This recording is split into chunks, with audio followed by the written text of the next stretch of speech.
अब मैं इनवाइट करना चाहूँगी आतिफ शरीफ, क्राइम रिपोर्टर फ्रॉम जीएनएन को।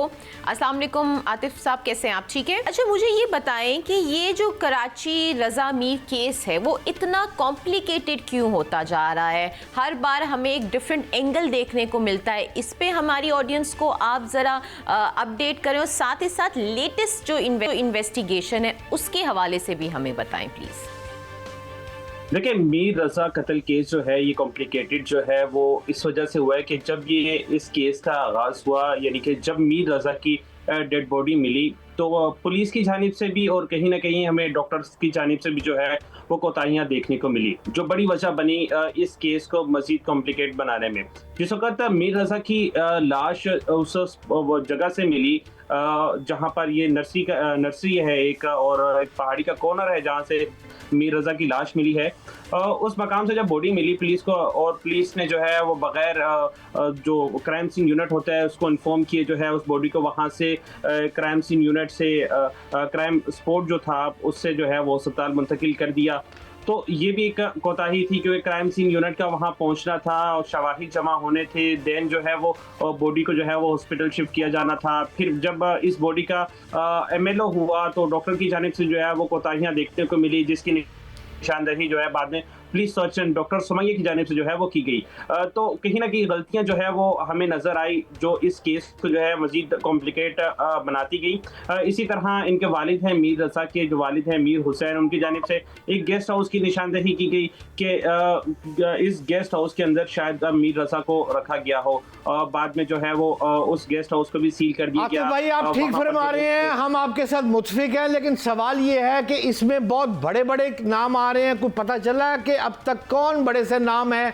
और 4 करोड़ 400 करोड़ रुपए का कोई कुछ कहता है, कोई डॉलर की बात करता है, अजीब अजीब फिगर आ रहे हैं कि हैवी अमाउंट की बात की जा रही है कि वो मुलव्वस थी। कोई इस बारे में आपको इन्फॉर्मेशन दोनों बातों में आई है कोई? देखिए, जो मीर रजा है, मीर रजा क्योंकि अपना एक बिजनेस चला रहे थे, एक ब्रांड है इनका, आइसक्रीम पार्लर है, उसका ब्रांड है जो वो रन कर रहे थे। मुख्तलिफ लोगों ने जो है मुख्तलिफ लोगों से जो है मीर रजा ने उस ब्रांड में इन्वेस्टमेंट के नाम पर जो है वो करोड़ों रुपए वसूल किए थे। वो करोड़ों रुपए का बिजनेस जो है वो कर रहे थे। बाद में पता चला कि मीर रजा शायद कहीं क्रिप्टो करेंसी पर भी जो है वो इन्वेस्ट कर रहे थे, जिसकी वजह से वहां से इनको लॉस होता है और जिन लोगों के पैसे देने होते हैं उनके वो पैसे बर वक्त अदा नहीं कर पाते हैं। इसकी वजह से भी वो काफी परेशान दिखाई दे रहे थे। और दूसरी जो आपने बात की है कि इसमें बड़े नाम सामने आ रहे हैं, तो बिल्कुल सोशल मीडिया पर भी हमने देखा और मुख्तलिफ जगहों पर जो है कुछ नाम थे जिनका बारे में कहा जा रहा है शायद उनका ताल्लुक जो है वो गेस्ट हाउस से है, जो बाद में क्लियर हो चुका है। ये गेस्ट हाउस की खातून है जो कि इस गेस्ट हाउस की मालिक हैं, और इन्होंने फिर आगे एक शख्स है जिनको ये गेस्ट हाउस रेंट पे दे रखा था। ये गेस्ट हाउस में जो है वो मुख्तलिफ औकात में लोग आते थे, स्टे करते थे और चले जाते थे। इस गेस्ट हाउस का जो मेरा अपना पर्सनल एक्सपीरियंस है वो ये कहता है कि इस गेस्ट हाउस का मीर रजा कत्ल से जो है वो कोई ताल्लुक नहीं है। उसकी वजह यह है कि जिस जगह से मीर रजा की लाश मिली है उस जगह से ये गेस्ट हाउस तकरीबन 400 से 500 मीटर दूर है। बीच में जो है वो एक, मतलब आप क्या फरमा रहे हैं? बड़े लोगों का मतलब है कि सूबाई वज़रा लेवल के बंदों का नाम आ रहा है, ये कहना चाह रहे हैं आप? बिल्कुल, गेस्ट हाउस के बारे में सूबाई वजीर हैं एक, उनका नाम सामने आ रहा था, लेकिन हमारे ज़राए ने इस बात की तस्दीक की है कि वो जो सूबाई वजीर हैं उनका इस गेस्ट हाउस से कोई ताल्लुक नहीं है। एक गेस्ट हाउस एक खातून की मलकियत है। उन्होंने फिर आगे एक शख्स है जिनको रेंट पे दे रखा था। उस सूबाई वजीर का जो है वो इस गेस्ट हाउस से तो कोई ताल्लुक नहीं है। और ये गेस्ट हाउस जो है वो जिस जगह से लाश मिली है उससे काफी दूर है। इनके जो मीर रजा के वालिद हैं उनकी जानिब से इस गेस्ट हाउस की निशानदही की गई थी, और जीएनएन ने जो है उस गेस्ट हाउस के अंदरूनी मनासिर भी जो है वो नाजरीन को दिखाए, और हम भी उस गेस्ट हाउस तक पहुंचे, हमने भी वो देखा। शक जाहिर किया जा रहा था कि नहीं आते भाई, आपकी वो एक्सक्लूसिव खबर मैंने देखी थी, बहुत अच्छी खबर थी, आप मौके पर स्पॉट कवरेज आपने की थी। लेकिन मेरा सवाल आपसे ये है कि फिर इतना गंभीर क्यों हुआ है? मुझे 4 लाइनों में जवाब दें। अगर वज़रा भी नहीं, कोई बड़ी शख्सियात भी नहीं, बहुत बड़े पैसे भी नहीं, मैं सारी बातें आपकी तस्लीम करता हूँ, ये केस इतना कॉम्प्लिकेटेड क्यों है?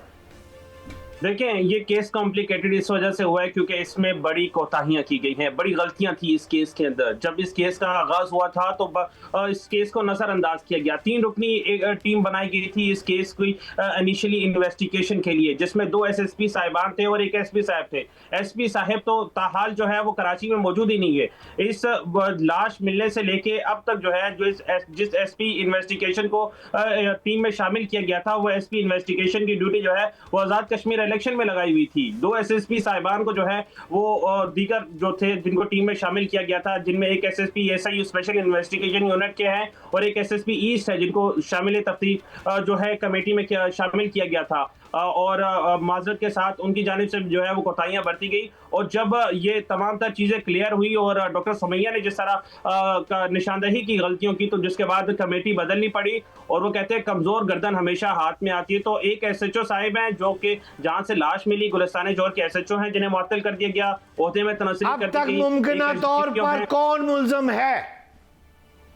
देखिए, मुल्जिम की निशानदही ताहाल पुलिस नहीं कर पाई है। पुलिस जो है ताहाल मुल्जिम का सुराग नहीं लगा पाई है। उसकी वजह यह है कि जिस जगह से लाश मिली है उस इलाके की जो है जियो फेंसिंग नहीं की गई, जहां से अभी तक जो है वो मीर रजा का मोबाइल फोन जो है वो नहीं खुल सका है। मीर रजा की जो भी अब तक चीजें सामने आई हैं वो उसकी स्मार्टफोन से सामने आई है। वालिदैन ने यह भी इल्जाम लगाया है कि जो डीवीआर है सीसीटीवी फुटेजेस का, वो तो एक पुलिस अफसर जो है वो अपनी गाड़ी में रख के घूमता रहा है। बहुत शुक्रिया। अच्छा, आपने भट्ट साहब जिया के लाहौर में जो हमने पुलिस टारगेट किलिंग के केस को भी कल हमने डिस्कस किया, तो ये जो झूठी इत्तला मिली पुलिस वालों को, ठीक है, उसके बाद जी वो वहाँ जाते हैं और वो फिर जो अहलकार हैं उनको शहीद कर दिया जाता है।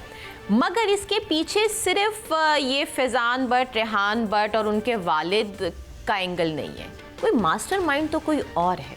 ये कौन है आखिर मास्टरमाइंड? देखिए, बात ये है फराश साहबा कि एक शख्स फौत हो गया, मर गया, पुलिस मुकाबले में मर गया। उसकी एफआईआर मैंने कल के प्रोग्राम में भी आपको दिखा दी थी, आज भी बता दी है कि फैज़ान भट्ट, रेहान भट्ट, उनका वालिद, ये बिल्कुल एक क्रिमिनल गैंग, जिसको आप समझते हैं टेररिस्ट के साथ नथी होने वाली कहानी। वो बंदा जेल चला गया, जेल में उसकी फिटिंग हो गई उन अफराद के साथ जो मुल्क अनासिर दुश्मन है उनके साथ। उसके बाद रिहा हो गई, डकैती के एक मुकदमे में था और साथ एक पिस्टल था। रूटीन में लाहौर में इस तरह की ज़मानतें यूँ हो जाती है, ज़मानत हो गई लेकिन अंदर फिटिंग हो गई उसकी। जब फिटिंग हो गई तो बाहर आ गया, उसका भाई ऑलरेडी पुलिस मुकाबले में जाँ बक, जिसका उसको रंज था।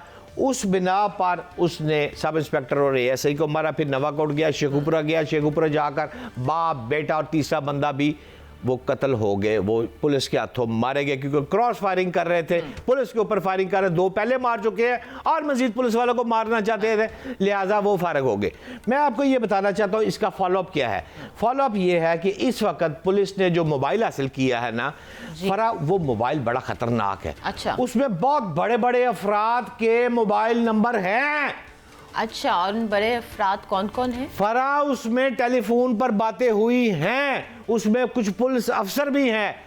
अच्छा, जिनसे साथ वो कोऑर्डिनेशन कर रहा है। अब वो सिर्फ फोन पे बात करके हेलो है कर रहा है या उसके गहरे मरासम थे, ये इंकिशाफ हो रहा है। अब तक 1 दर्जन से ज्यादा पुलिस तफ्तीश कर चुकी है उन अफराद पर जिनसे जो जाबाक हुए हैं, बाप बेटा फैज़ान और रेहान, ये जो इनका बाप है ये भी, इसके भी मोबाइल पकड़ा गया है।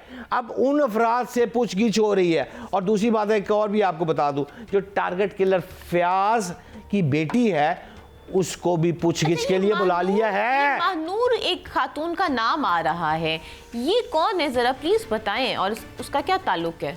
ये 21 साला महानूर की आप बात कर रही हैं। जो 21 साला महानूर है ये मदरसे में ज़ेर तालीम है। अच्छा, जहाँ टारगेट किलर फैज़ान भी पढ़ता रहा है।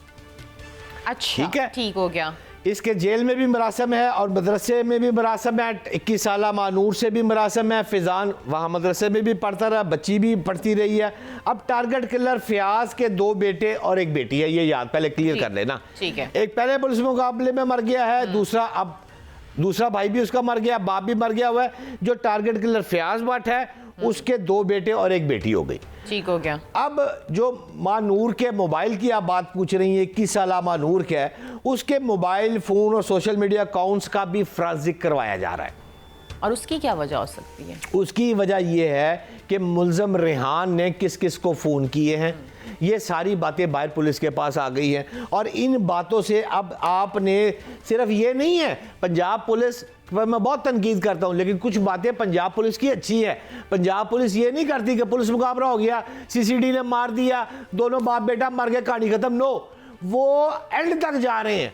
वो तफ्तीश का रुख अब मरने के बाद भी कि इनके पीछे और कौन हो सकता है, कल कला को और पुलिस वालों को कौन मार सकता है, उनके पीछे जा रहे हैं। लेकिन बट साहब, सुनने में यह है कि 2 पुलिस ऑफिसर्स को भी हिरासत में ले लिया है, उनका भी कोई ताल्लुक स्टैब्लिश हो रहा है इस केस से। अब आप कह रहे हैं कि महानूर का भी है, तो इससे इन्वेस्टिगेशन में डिले नहीं आएगा अगर हम रैंडमली इन्वेस्टिगेशन के रुख को चेंज करते रहेंगे? नहीं, मुझे नहीं लग रहा कि महानूर का इससे ऐसा क्या ताल्लुक हो सकता है। वो उनके साथ पढ़ती थी तो राब्ता तो किसी का भी हो सकता है। नहीं, फरा नहीं।